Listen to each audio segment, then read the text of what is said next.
Welcome to Talkin' Mets with Rob. Subscribe to the channel for all your New York Mets in-game live, pre-game, post-game, round-table podcast, and all the breaking news for our New York Mets. Enjoy the show and let's go Mets. Meet the Mets, meet the Mets. Step right up and greet the Mets. Bring your kiddies, bring your wife. Guaranteed to have the time of your life, because the Mets are really socking the ball, knocking those home runs over the wall. East side, west side, everybody's coming down to meet the NLDS Mets of New York town. Oh, the butcher and the baker and the people on the streets, where do they go? To meet the Mets! Oh, they're hollering and cheering and they're jumping in their seats. Where do they go? To meet the Mets! All the fans are true to the orange and blue, so hurry up and come on down, 'cause we got ourselves a ball club, the Mets of New York town. Give 'em a yell! Give 'em a hand! And let 'em know you're rooting in the stand. Meet the Mets, meet the Mets. Step right up and greet the Mets. Bring your kiddies, bring your wife. Guaranteed to have the time of your life, because the Mets are really socking the ball, knocking those home runs over the wall. East side, west side, everybody's coming down to meet the NLDS Mets of New York town, of New York town.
What's up, Mets fans? Welcome back to Mets Talk Live right here on the channel. And of course, if you're watching on X, how are you today? Mets fans, how does it feel less than 24 hours ago? The New York Mets, in a week span, have done some of the most memorable moments of my life. Like, make no mistake about it. Right? I know if you're older, you've been through the World Series, 86 craziness, the some during 69, all these years, the heartache and not coming through. Within a week, the two biggest home runs that I've witnessed, and I'm keeping Mike Piazza 9/11 home run, obviously 9/21 2001 home run on a different level, right? Because that was more sentimental and meaningful, obviously, for the country and New York, right? That's on its own little category. But I've probably never seen in my life, right? We can go back to the Todd Pratt home run against the Diamondbacks, right? That was big. I was young at that time, but I was like in my 11, 12 years old probably. But as an adult, to have those moments with Lindor in Atlanta, and last night with Pete freaking Alonso, and look, Lindor doing that against Atlanta, right? He's been so good this year. It wasn't a shock for Lindor doing it, right? The moment was big because it was late in the ball game. We were trailing, right? The Braves just came back after the Mets went ahead, right? That was the shocking part of the whole craziness scenario. But the guy who did it yesterday, who even had terrible at-bats in yesterday's game, and just an inning before, he drops a foul ball pop-up that could have ended the inning and that possibly could have added runs to the Brewers' lead. And he comes back. Lindor gets an outstanding walk, working the count. Brandon Nimmo 0-2, getting a base hit up the middle. Lindor goes to third. I know what we were all thinking, right? Vientos striking out in that situation before the Nimmo at bat. It's first and third, 1 out, 2-0 Brewers. We all thought it. Oh my God, if he hits into a double play, this guy is going to be probably the most hated guy in Mets fandom. Like, there would be no way this guy can come back and wear Mets colors, because that would have been his final game as a New York Met. We all thought about it. I told you the story yesterday in the post game, guys, and I will get to the big story. As you see, game 1 starter, big news, right? But I told you the story last night. I was relaxing, long day at work. Just had some shorts on, right? I had my slippers, I was shirtless. I was feeling good watching the game, and I was comfortable eating some chips, I was drink, all that fun stuff watching the game. And things weren't going right. The Mets weren't scoring. The Brewers weren't scoring either, obviously, until the home runs. After the home runs, I go, this can't happen. So I go, okay, I'm changing it up. I remember during the Braves game in game 1, I'm like, you know what?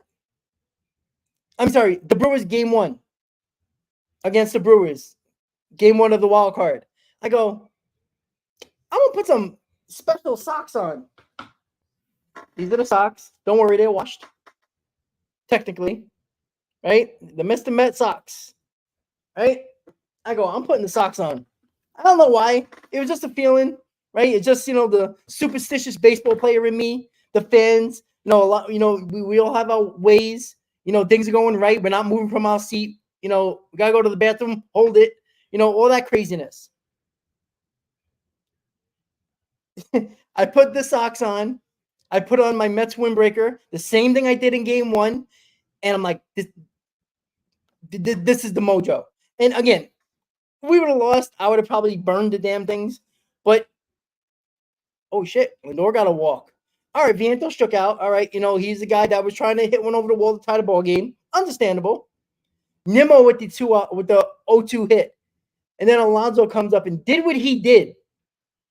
I mean, everybody who was doing anything, praying, pacing, whatever you were doing that you thought would be the right thing to do, to have that moment, right? The superstition in all of us. Like I couldn't. I'm still in shock. Like 24 hours, barely. It's not even 24 hours ago. The shock of that happening. Like everybody had their moment, right? If you didn't get up out of your seat and yell and scream at 10 o'clock at night when he hit that home run because it was so shocking. No, look. There was some people that said, "Oh, he's gonna hit a home run." I know Ken, but I brought up the same thing. I emailed Ken similar things. Like, it's gonna come down to Pete Alonso. I didn't say he was gonna hit a home run, but I said it's gonna come down to Pete Alonso, and of course it would, right? Of course it would. But I think the jump out of our seat and screaming, and everybody was like, "Oh my god!" When he first hit it, "Oh my god!" That was the reaction. That was the reaction, guys. And just jumping up. It was pure shock before excitement. Because I don't think most of us weren't expecting that. And him doing that, and look, Pete Alonso knew he had it as soon as he hit it because you heard him scream. But a little bit in our head, because it was clearly when it went off the bat, it didn't feel like it was, it was a goner, like no doubter. And first thing you know, oh my god, this guy might catch this ball.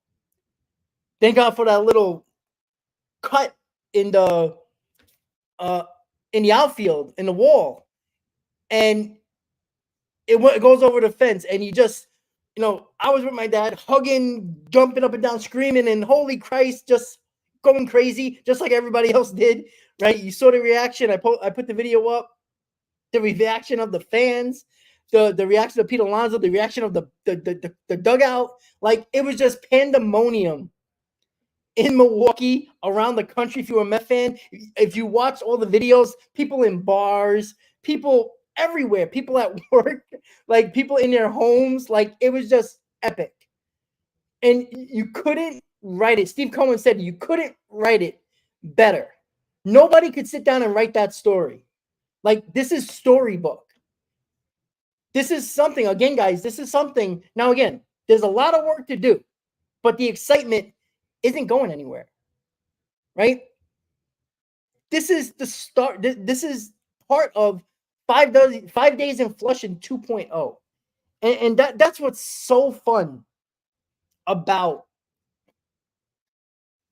what happened. It's just insane. Like, I know, like, I went to work today. My coworkers who are Met fans, right? We have a big group chat and stuff like that, right? We go to the bars to watch Met games, stuff like that. And we were pumped. Like, we worked. It didn't feel like work today. It didn't.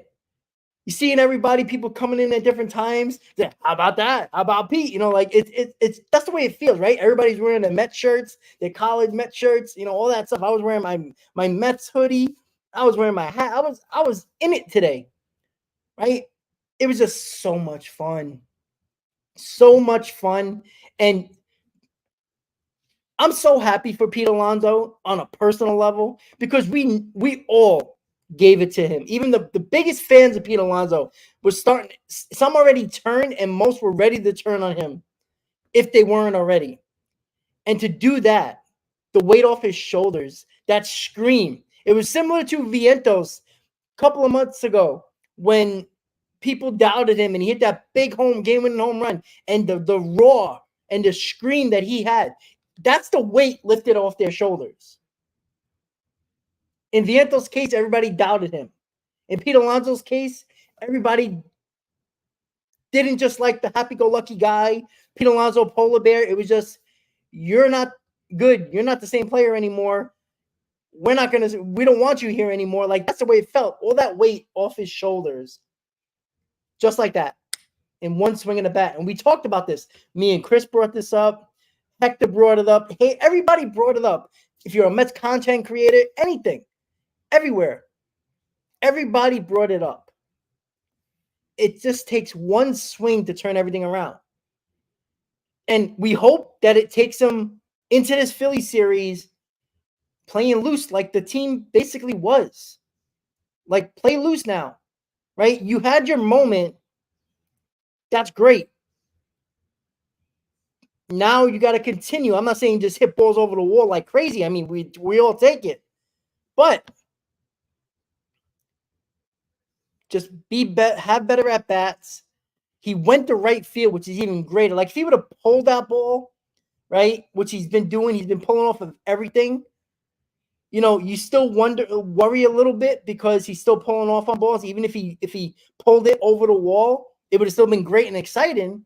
But because he went to right field and just hit that ball that change up the other way with authority, was a great sign. Because when Pete Alonso is at his best, he is hitting the ball to right center. Now, that was more right field and kind of leaning towards right center, but that's a great sign for Pete Alonso. He's got to be that. He didn't try to do too much with that pitch. He's just a strong SOB that he hit the good part of the bat. He got good wood on it, and as strong as he is, he hit it over the wall. Pandemonium. Craziness amongst Met fans. The watch party at Citi Field, all the bars, all the people in their houses watching the game. It was so much fun, and it got us in to the NLDS against the Philadelphia Phillies. But it wasn't over yet. It wasn't a walk-off. David Peterson comes in the ninth inning, gives off a leadoff hit. I know, like, oh, God, no, this can't happen. We just had that moment. And right away, Peterson gives up a leadoff hit. Oh, no, God, this can't happen. What do you do if you're Mendoza? Do you go to Stanek? Because Diaz just pitched 30-something pitches. What do you do? Keep Peterson in? There's a couple of lefties there with trickle in with a righty. Or do you bring Stanek in, the actual reliever? What do they do? He leaves them in. Okay. All right, David, let's go. Strikes out one batter. All right. Okay. Okay, good. Then, hard ground ball to shortstop. Who else would it be hit to? Lindor says, no, I'm not flipping it to Acuna. I'm taking it myself. Steps on second, throws a bullet to first. Game over. Mets win. Headed to Philadelphia to play the NL National League Divisional Series. Beat the Brewers 4-2. And the Mets are celebrating on the field. That was craziness, guys. Absolute craziness. And what about Jesse Winker? That guy gets booed everywhere he goes. And the pure joy when he slams the helmet and breaks his helmet on home plate and just right in front of Devin Williams and just cursing up a storm. That guy got balls of steel, man. I tell you, that guy is awesome. You need that attitude. You need an asshole on that team. And he is one of them, right? If he's on your team, you love him. If he's playing against you, you hate him. Met fans know Winker when he was with the Reds. What happened? The waving of all that fun stuff. But man, oh man. No, Christopher, he wasn't mad. He was so happy that we got that extra run, and with the whole excitement with Pete Alonso's home run, right? You got to remember, the fans were booing him all series. He had that back and forth with Adames in game one. He hasn't been playing well. He hasn't been hitting. He did get a big hit in game one, but he wasn't hitting. And, the hit by pitch and all that, stealing second base, Marte gets him in, right? It was just everything just coming out of him. And he wasn't, he was just showing his emotion. You saw when he hit that game-winning home run, when he hit the left center, he basically, he looked pissed off, but he was just excited with his teammates and slammed his helmet and his bat. Like, it was just insane. But the news that came out, it was kind of weird because everybody's like, all right, we're probably going to have Tyler McGill in game one. Then all of a sudden, you started hearing rumors Kodai Senga might be available in his series. And then it started talking about game one. And then I'm like, what the hell? Game one? Like, this guy has been he's probably been secretly pitching on the side in either in Florida or Citi Field somewhere. He had to been building up this whole time because there is no way the Mets are going to let Kodai Senga pitch in game 1 of the NLDS against Philadelphia on the road, by the way, if this guy hasn't been working up his pitch count. Because you can't waste a lot of your bullpen in game 1 and pitch Kodai Senga 2 innings. Because you could have a 5-game series. You can't waste up your bullpen like that. Even though the Mets rotation, game 1 was the only one in question because of the situation with the doubleheader and going right into this wildcard series. So you knew game 1 was going to be either at the time Peterson before the game was over yesterday, Peterson or McGill. But Peterson closed. It was his throw day, but it was probably going to be McGill. But just in not even 24 hours after yesterday's game, the Mets already had this plan that Kodai Senga was pitching game 1. Obviously, they announced it very recently, but it shows you that they were clearly building him up because you're not going to pitch him 2 innings. That doesn't help your bullpen going into the remainder of the series. I think he's been working up ever since he got hurt and he was finally healthy. And after his setback, and he was finally healthy enough, he was probably throwing to live batting practice. He's probably in Port St. Lucie, right? Hide him away from everybody. Nobody's paying attention to him. Probably even the Phillies. He was probably throwing live batting practice, probably in simulated games, working up his pitch count. Do I think his pitch out's going to be like 90, 95? No. Do I think it can be 75? Yeah, I think it's probably going to be around that. Between 70 and 80 pitches. If it's between 70 and 80 pitches, depending on how efficient he is, I would take 5 innings from Kodai Senga. Because when he did come back against the Braves, he pitched outstanding until he got hurt. So, do I think he's going to pitch great? I don't know. All right, we don't know what we're going to get from him.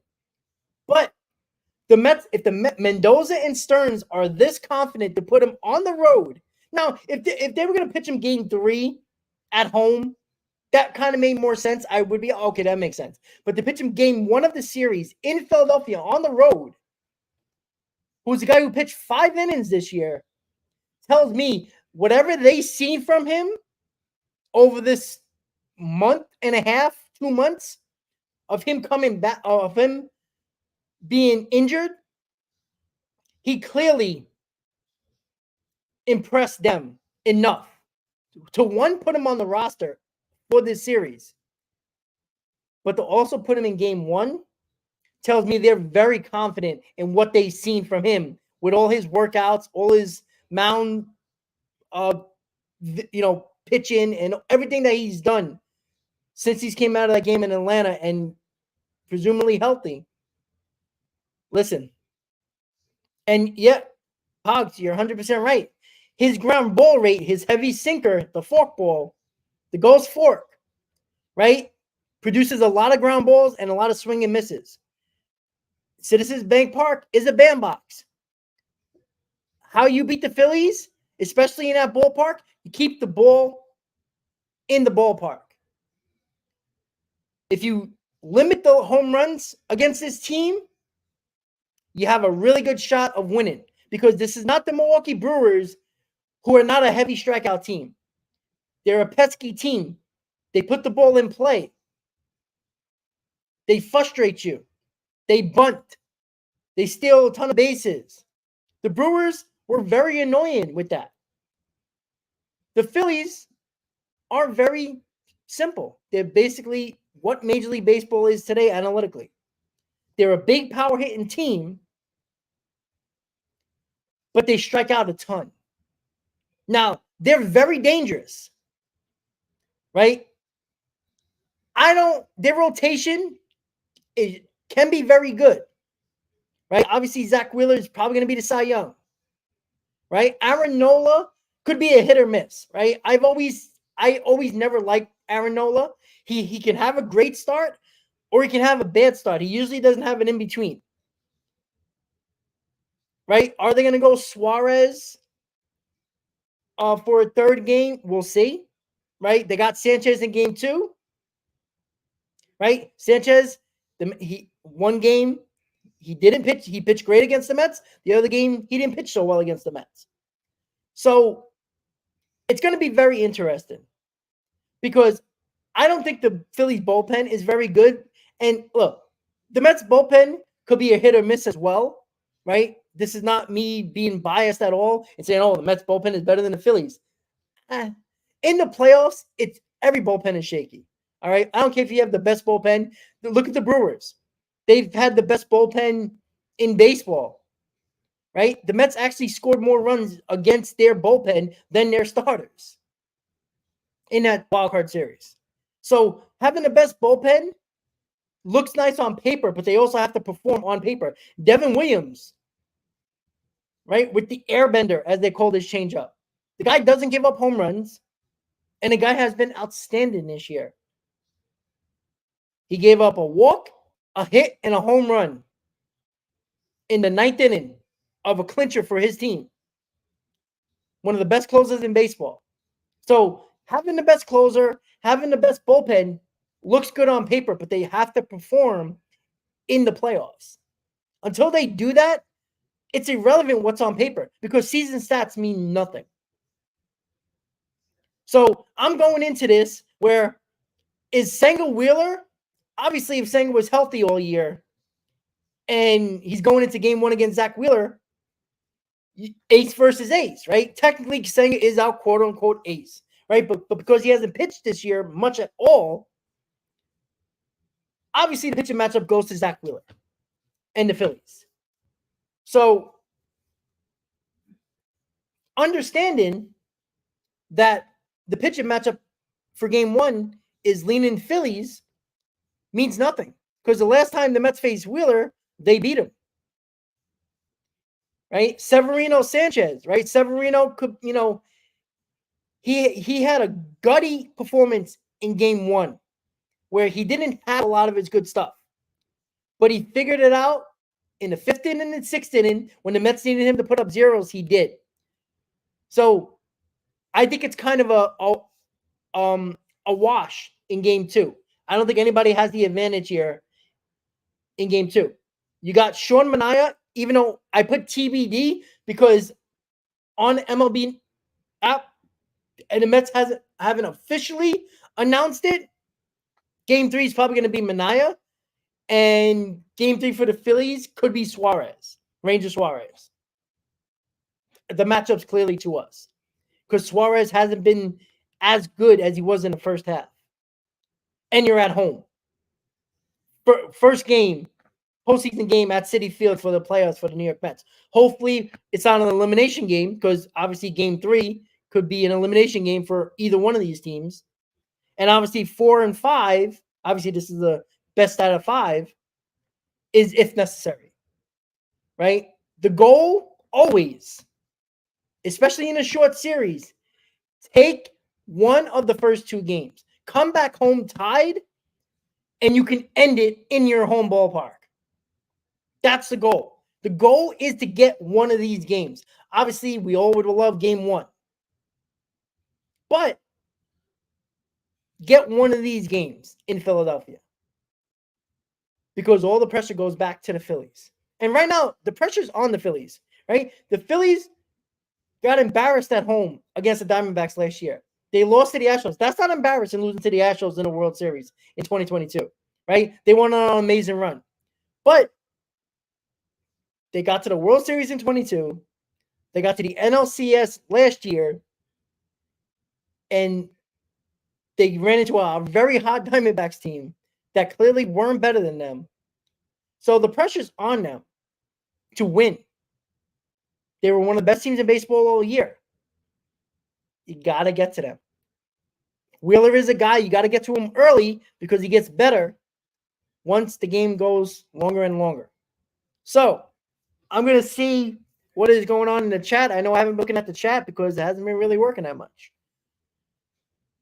Well, we all would want to sweep, right? That would make it so much easier. ESPN has Nola game 3. Okay, so sorry about that. See, I brought up Nola and not paying attention to my own So, yes. All right. So, game 3, Nola. It's probably going to be Manaea and Nola. Now, I don't trust Nola. I think he pitches better at home than on the road. So, I'm still going to give the pitching matchup to Manaea because the Mets will be at home. But that's interesting. So, that means Suarez will probably pitch game 4 if necessary. So, thank you, Mike. Thank you. Who said that? I forgot who said it. Damn it. Pogs, John, and a lot of you guys said it. Thank you for that. I appreciate that.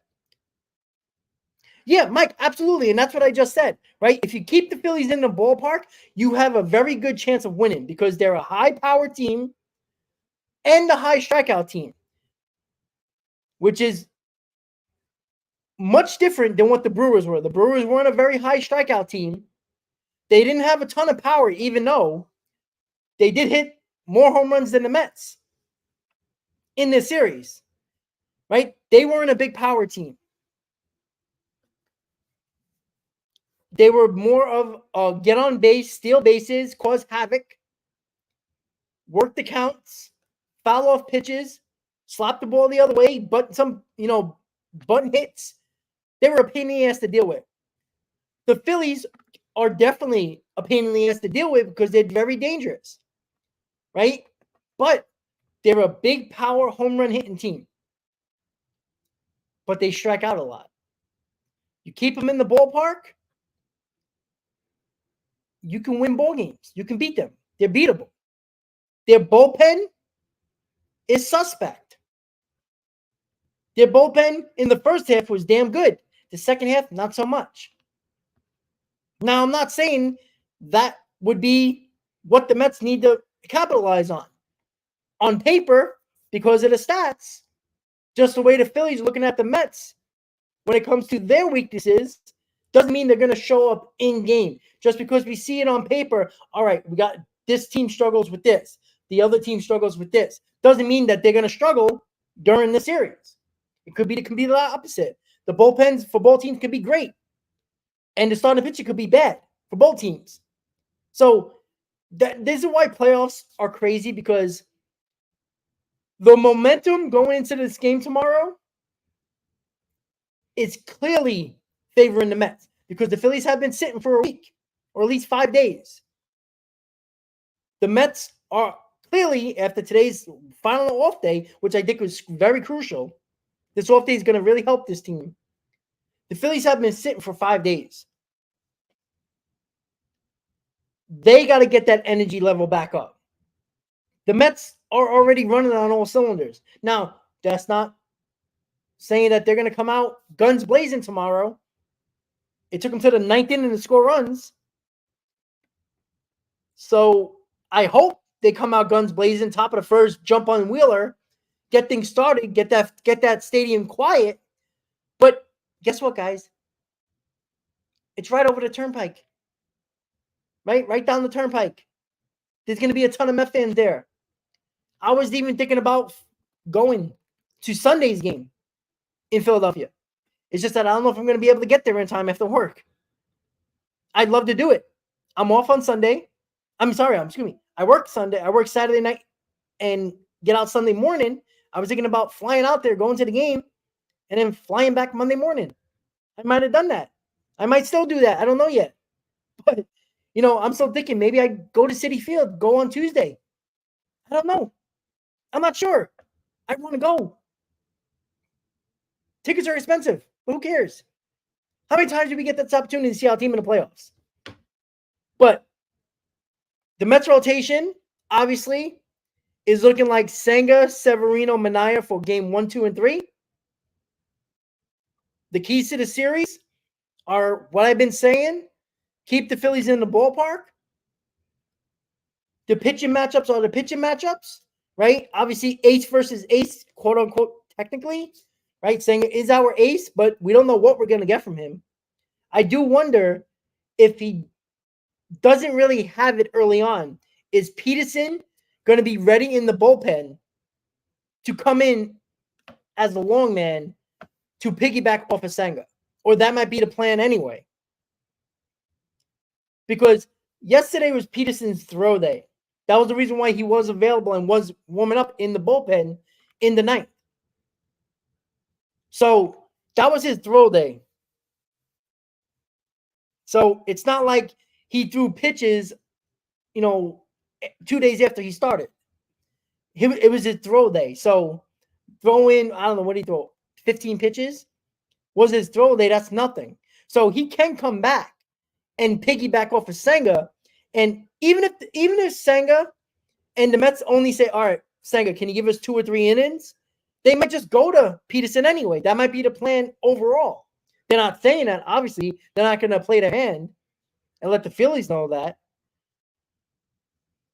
But Peterson is probably going to be ready for the long man role, regardless if Senga is good or not. I don't know if they're not going to make him throw a lot of pitches. He might throw 2 innings, which might, stumble on Senga, stumble up the Phillies a little bit and then throw a lefty in there that has been good for us this year. I don't mind that at all. Now, Game 4 starter will be Quintana, clearly.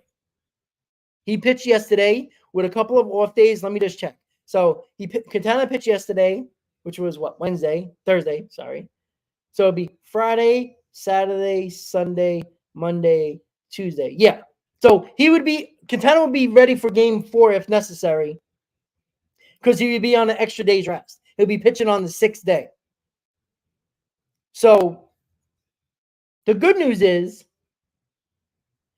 that the Mets did their job and won the wild card series, right?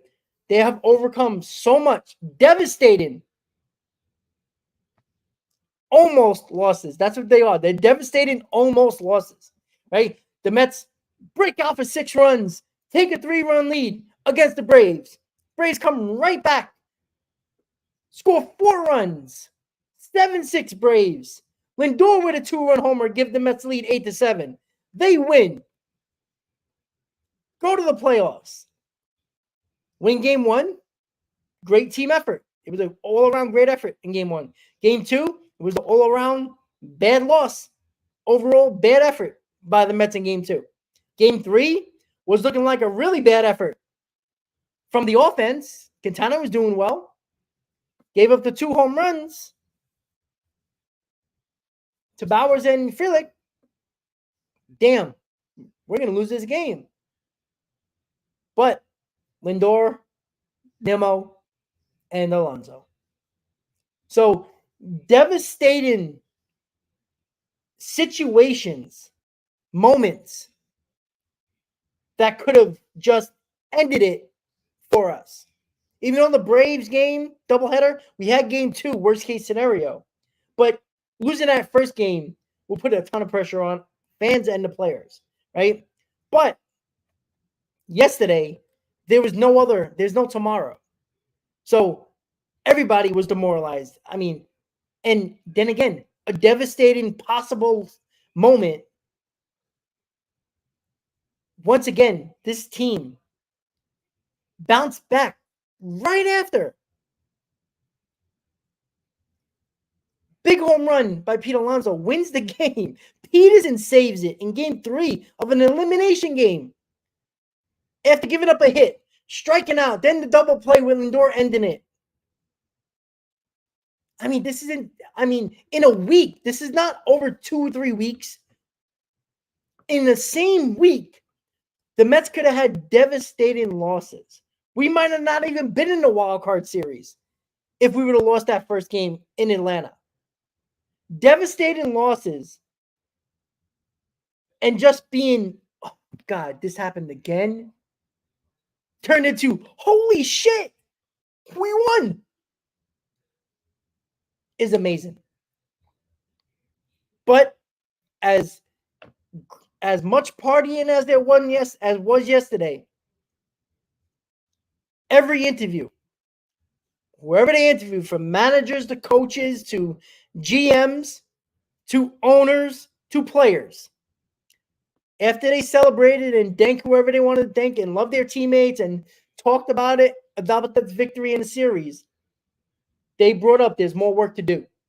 I love hearing that, even during a celebration.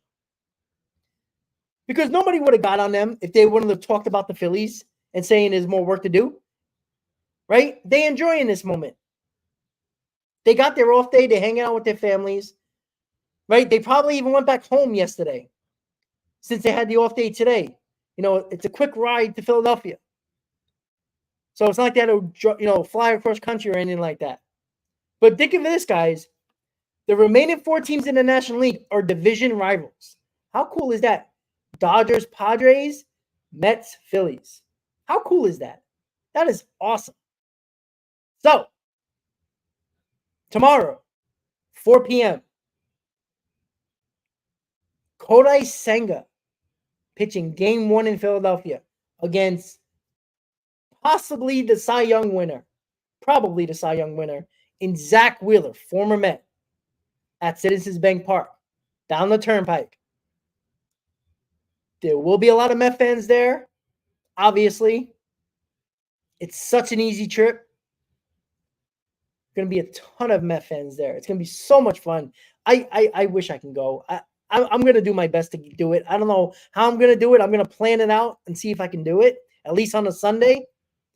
I'd rather go to Citi Field, but Philadelphia might be a little bit more easier because of the off day as well.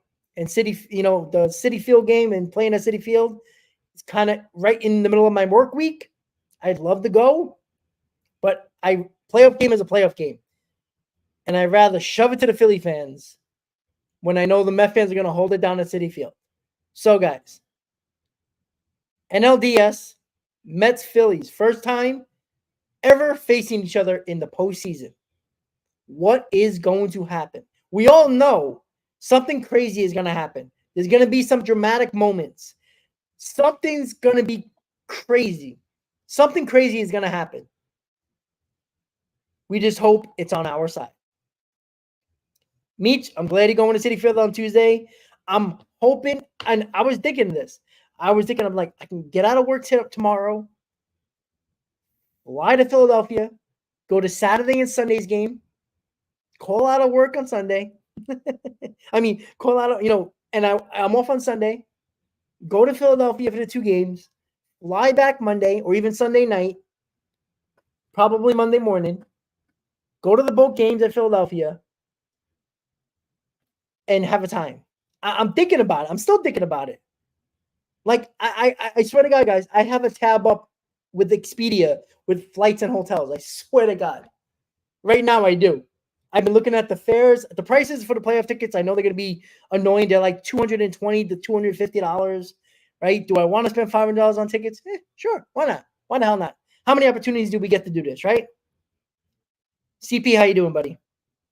All right, guys. So, remember, guys, I know a lot of you guys were in the post game yesterday. Remember, me and Chris surprised all of you with typing in LGM in the chat and the W because we're doing giveaways. Chris is doing, and Chris just popped into the chat. Chris is doing a Pete Alonso jersey giveaway. And I'm officially doing a $100 gift card to the Mets shop. So you don't have to choose what you want, or I tell you what you're getting. A $100 Mets shop gift card, a Mets gift card, will be yours if you win the giveaway. Again, because of the series and how quickly everything's going, I'm gonna try my best on Monday, because it's an off day, to do a live raffle, live spin of a wheel with all the names. There's probably, I was checking the replay. I did it. I think I wrote down 100 names out of the 200. I haven't even finished yet because I watched the replay. I was trying to get everybody's name. Trying to get all. There was about 104 I got to. There's still about 80 to go. So Monday, probably around midday, I might even just do the show, like a Mets Talk Live or whatever show I'm gonna do, and do it like live on air, or I'll just post a video and do the wheel, the spin wheel and all that fun stuff. I did that a while ago with my channel with giveaways. So look out for that $100 gift card, Mets gift card. I'll purchase it. Now, I believe I can just purchase it and send it to you. If not, I'll mail it to myself and then I'll mail it to you guys, to whoever it is. So $100 Mets gift card is the giveaway. Chris is going to have the Pete Alonso jersey giveaway. So as soon as that happens, guys, I'll let you know. I'm hoping to do it on Monday. I'll have all the names by then. I guarantee that. I got to finish up the replay, get in all the names because I don't want to miss anybody. Guys, NLDS, the New York Mets of 2024, the transition year Mets are playing postseason baseball, just come off a dramatic wildcard series victory, and now facing their division foes in the Philadelphia Phillies in the National League Divisional Series. With that said, guys, Kodai Senga, Zach Wheeler, Game 1. Can't wait for 4 p.m. tomorrow. And, of course, me and Chris got the pregame. I'm assuming we're going to probably do 2:30 pregame. We usually like to do it an hour and a half before, give or take. But me and Chris will talk about it. So look out. Hit that notification button, guys, so you won't have to worry about remembering. It will notify you when that stream pops up. We'll be doing a pre and post every game, before and after every game. There's going to be at least 3 more games for the New York Mets in the postseason. So that means 6 more shows, pre and post. 3 pre, 3 post at the very least. With that said, guys, have a great night. Let's go, Mets. And oh, by the way, guys, at 9 p.m., if you want to watch more of my face, I'll be on Subway to Shea with Anthony Rivera at 9 p.m. to talk more about the crazy series in Milwaukee and the upcoming series against the Philadelphia Phillies. So with that said, have a good night. Let's go, Mets. Beat those Phillies. Hashtag Foo Philly. Have a good night, guys. I'll see you guys with Anthony Subway to Share at 9 p.m. If you're going to check it out, make sure you do on his channel. Subscribe to his channel. See you later. Let's go, Mets. And we'll see you for pre and post tomorrow. Win or lose, Mets, Phillies, NLDS. Good night, guys. Let's go, Mets.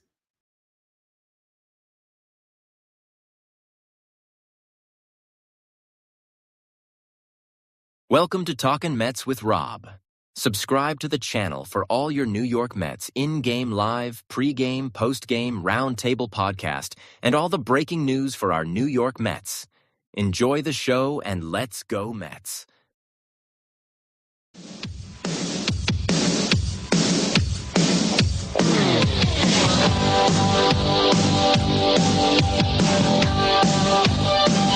Come on!